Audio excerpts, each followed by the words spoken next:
Hello, my name is Jodi Andrews, and tonight we're going to interview my mom about a house that she used to live in over in Buell, Idaho. And growing up, I always heard stories about this house being extremely haunted.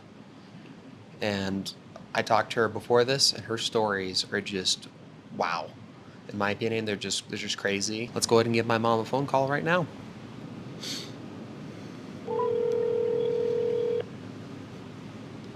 Hello? Hey, mom. Hi. Okay, you ready to do this thing? Yep. Okay, so go ahead and go into the spiel of it from the Okay. beginning. Okay. So, as a kid, the church we went to when I was a kid, um, a couple had shown up, and my mom had, your grandma had made a comment about how she was dressed all in black, and she had a black veil over her face, Okay. and she found it to be really strange. And later, like I don't know, maybe a year later, they became like youth group pastors for the church. And we go to their house on, it was on Sunset Circle. And, um, and then, that's where we did the youth group at. And about 5 years later, we purchased the house that they lived in. And um, my first experience with the house was like, um, or the lady that lived next door to us told us to make sure that anytime we left Mm-hmm. to lock the doors and lock the windows because the house had sat empty for so many years that all the neighborhood kids would just play in the house. So we always made sure when we left that we locked the doors, we locked the windows, and um, our uh, little boy, um, Aaron at the time, Yeah. he was pretty small. He was only like a year, a little over a year old. I was pregnant with our second, and we left the house, and we came back, and as we would always come through the back door where the washer and dryer was. Yeah. And we noticed on the wall that there was like handprints on the wall, and they were like a dirty, muddy kind of handprint. And we put our That's hands crazy. up against the wall, and they were too little to be, mine and your dad's, and they were too big to be Aaron's. And I was like, okay, this is really weird, and I washed them off the wall really good, and I kept going back in the room to check to make sure they were gone. And about an hour later, I went back in there, and those handprints were back on the wall again. And so I scrubbed them off the wall again, and then they just disappeared, and then they just never came back. And I would say that um, my second experience Mm-hmm. with the house was when Brandon had just been born, and I was out in the front room feeding him, and all of a sudden, all the lights went out in the house. And what makes this It's so weird. bizarre is that when, the power company came out to um, to check everything, all of the power underneath the house on their side was just completely wiped out. And they said that that was weird. That never happened before. That was just strange, they said. And um,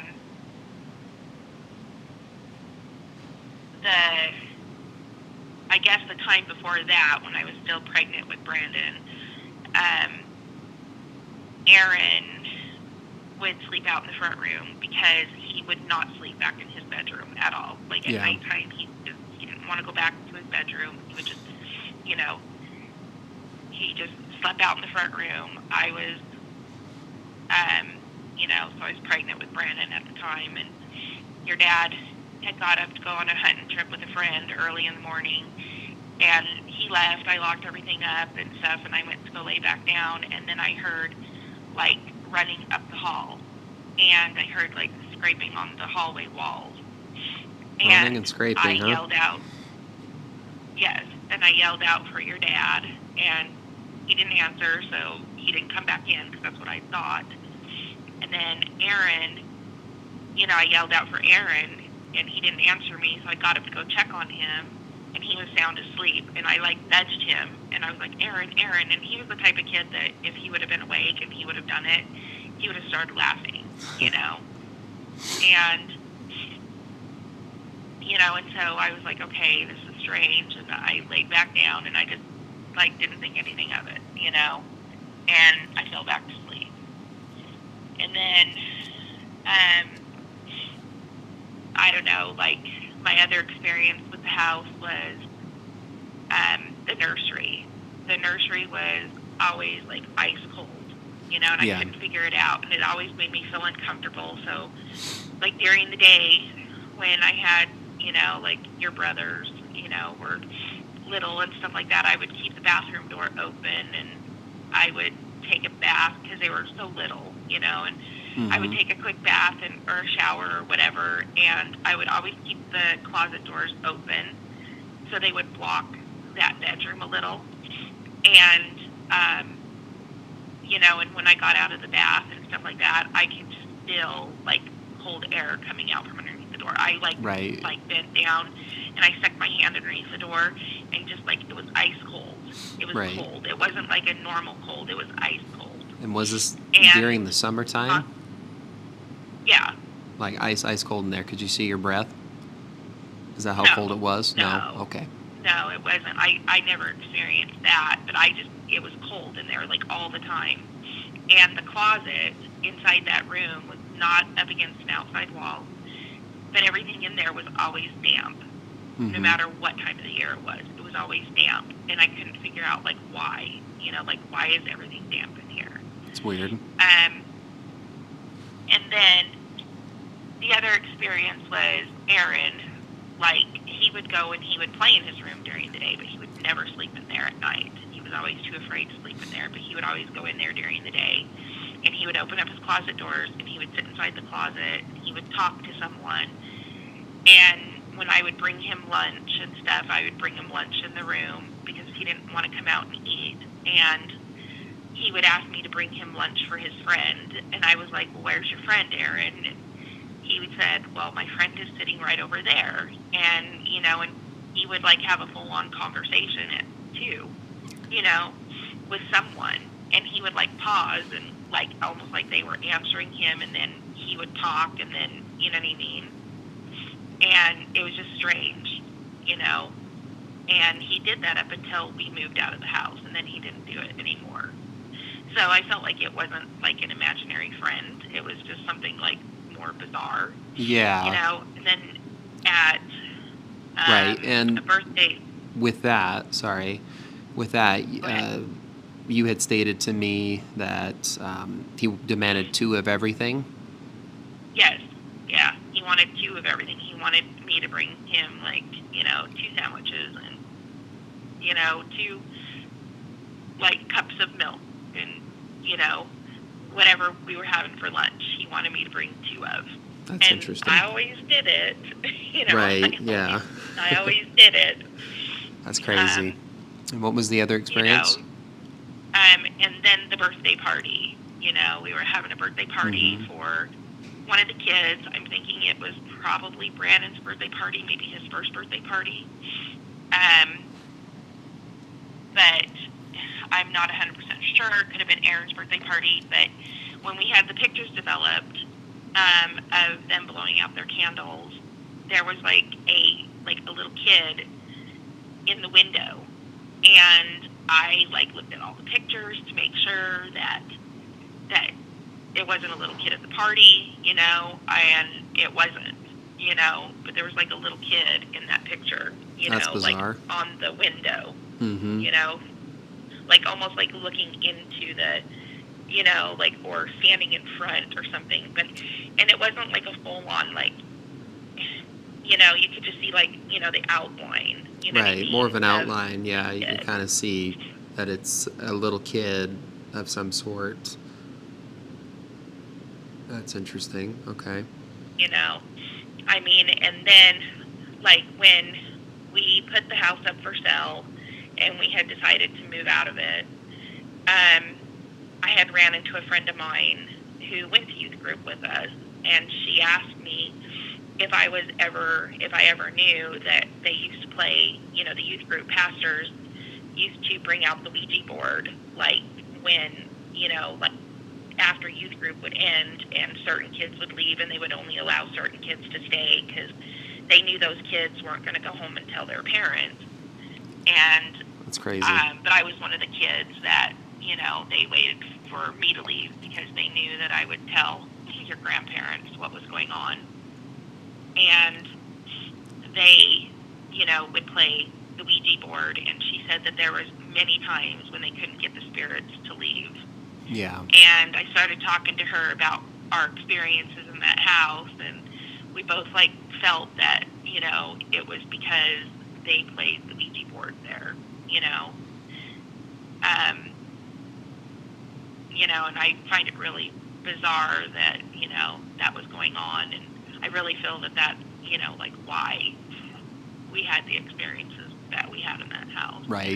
No, 100%. Yeah, no, I feel like when you play the Ouija board, you're letting in spirits, letting in evil, more or less, in my opinion. But somebody else could have a different opinion. I don't know. I know that you had also stated that all the power shut off in the house at one point, too. Yeah, I had mentioned that all the power underneath the house had completely went out. Like I was feeding your brother, and he was a baby at the time, and I was, and all of a sudden, just all the power just wiped out, Mm-hmm. In the house, and the power company said that was they had never seen that before. That it was on, all the power leading up to that house was just completely gone, and they said that never happened, ever. That's bizarre. And gosh, the amount of cockroaches in that house were just insane. Right. And I always viewed cockroaches as being kind of evil little creatures, Right. But it could have been just where we were located too, but Yeah. And then also too, the people that lived in that house, the very first couple that lived in that house got a divorce, and then the second couple, the youth group pastors that lived in that house, they got a divorce, and then me and your dad, we were arguing all the time and almost on the verge of that, going down that path, and but we had decided to move out, and it was almost like things just sort of, got, I guess, fixed, Right. I mean, because after we had moved out, we moved into the different house that we had moved into, we had never experienced, that Right. in Just that other house that we lived in. yeah, just that house. Well, that makes a whole lot of sense when they're Yeah. playing the Ouija board, and you got some interesting people from your church and all that Yeah. coming in and wearing I all think black. that's what makes it really most bizarre. Black veil. Because they Mhm. were the black veil. That should have been the first indication that something strange was, Right. happening. You know what I mean? Something strange about her. That was it was weird. Right. Because who comes to church with wearing all black with a black veil on and stuff like that? I don't know.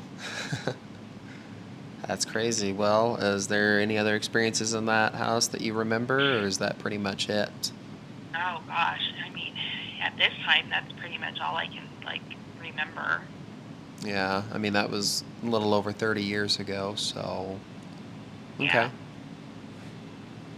Well, shoot. Okay, well, I guess we're done with the interview then. Thank you, and yeah, I'll let you go then. So you have a good night.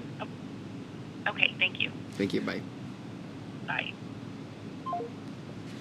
Wow, that's crazy. So let me know what you guys think. If you have any questions, feel free to shoot them my way, and I'll try to answer them the best I can. I will not disclose the location of this house. I know that I want to talk to the owners of it and see if they've experienced anything.